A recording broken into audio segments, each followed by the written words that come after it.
We're back, of course, talking PS5 Pro again. This is just a PS5 Pro focus channel at this point. Of course, this is revealed today. The main talking point for us, though, is that FF7 Rebirth does indeed have enhancements with the PS5 Pro, which isn't really a surprise, but it is nice. This is actually pretty cool, though, just because like the list of games that are enhanced right now is relatively short, and it's nice that Rebirth is amongst those games. So the list right here says the games that will have PS5 Pro support: Alan Wake 2, Assassin's Creed Shadows, Demon's Souls, Dragon's Dogma 2, Final Fantasy VII Rebirth, Gran Turismo 7, Hogwarts Legacy, Horizon Forbidden West, Marvel Spider-Man 2, Ratchet & Clank Rift Apart, The Crew Motorfest, The First Descendant, and The Last of Us Part 2 Remastered, and more coming. So yeah, the list is like quite short, so it's kind of cool that Rebirth is amongst those games, right? It could have been like a ton of other games that are available on like PS5 or whatever, and the fact that they chose like Rebirth to be kind of one of the first ones that's enhanced is pretty cool. Also thought it was cool just because we did talk about that yesterday, about the possibility of Rebirth getting some enhancements, and it's not really surprised that it did, but the fact that the list is so short here at the beginning, and Rebirth is among them, is, again, pretty damn awesome. What isn't awesome, however, is the fucking price, right? It's kind of what everybody's talking about. The PS5 Pro, at least in the US, is $700. Holy shit. I mean, I already didn't have interest in this, like, I don't give a fuck, but I would never shell out $700 for this. Not to mention, if you're buying it, it's digital only. You don't have like the option of like, digital or physical. You have to buy like a disc drive accessory that's, I think, like $80 to be able to like buy physical like PS5 games, right? So you're looking at like $800 roughly plus tax to be able to like buy a PS5 Pro that can put discs in it or whatever. You can absolutely shove that up their ass. Like, I've seen the side-by-side comparisons, and like obviously the games are better looking, like Last of Us Part 2, Rebirth, stuff like that. But is it $800 better? Nah, I'm good. For the specific enhancements to Rebirth on the PS5 Pro, I don't think we have the actual details right now, other than, of course, the game looks better, and I think it's like a consistent 60 frames per second. We do have a little bit from CNET, who got like a hands-on preview with the PS5 Pro, where they do talk about Rebirth very briefly. So they say, Final Fantasy VII Rebirth in particular popped compared to the fuzzier graphics on the existing PS5 version. Everything was sharper and still 60 frames per second smooth. It felt like putting new glasses on. But it does seem like there could be more enhancements coming to it in the future, because Hamaguchi dropped this earlier that says FF7 Rebirth will be enhanced compatible with the PS5 Pro. In order to have as many people play the game, we'll continue to look into various developments. So it sounds like they're going to, enhance it even more on the Pro. And also the official FF7 account dropped this earlier that says Final Fantasy VII Rebirth will support PS5 Pro Enhanced, which was announced in today's PlayStation 5 technical presentation. Keep an eye out for more info, which sounds like we'll get more updates on what the actual enhancements will be, which of course we'll be covering on the channel.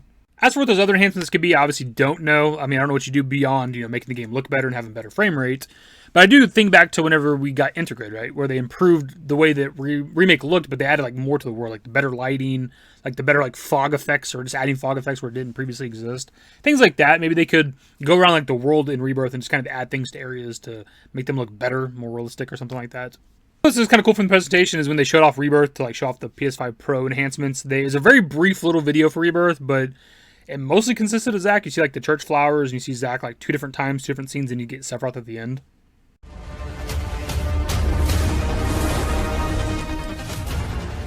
We always like to see our boy Zack getting some love, and the fact they had like a very short little clip to show, and they showed him off multiple times, I respect it. There might have been other moments of Rebirth shown, I'm not entirely sure. I didn't watch the whole presentation. I was just actually on Facebook again, and for some reason like their live stream was like on my feed, and I just clicked on it and was watching like the last like I think 2 minutes or so, and I seen that video. So again, when it comes to the PS5 Pro, this was never like an item for me. I was never the consumer for it. I never bought an Xbox One X or a PS4 Pro. I was probably never going to get a PS5 Pro. Especially when we look at the price, like $700 is just kind of ridiculous. $800 pretty much if I want to get like a disc drive for it. It's also like really expensive elsewhere. I think somebody told me in Australia it's like $1,000 to get a PS5 Pro. I don't know if that's with the disc drive or not. I also seen Genki share that like for some reason it costs more in Japan. So like it's like $700 here. That'd be roughly about 100,000 yen in Japan. But the price for it is like 120,000 yen in Japan, which would equate to like $140 more in the US. So essentially we'd be paying like $840 for a PS5 Pro, and that's without the disc drive. While the price does suck and it is kind of fun to make fun of, ultimately you don't need the console, right? If you already have a PS5. Like some people have been waiting for the PS5 Pro. Now if you don't already own a PS5, then sure, it's probably fine to just grab the Pro since it's like the best version.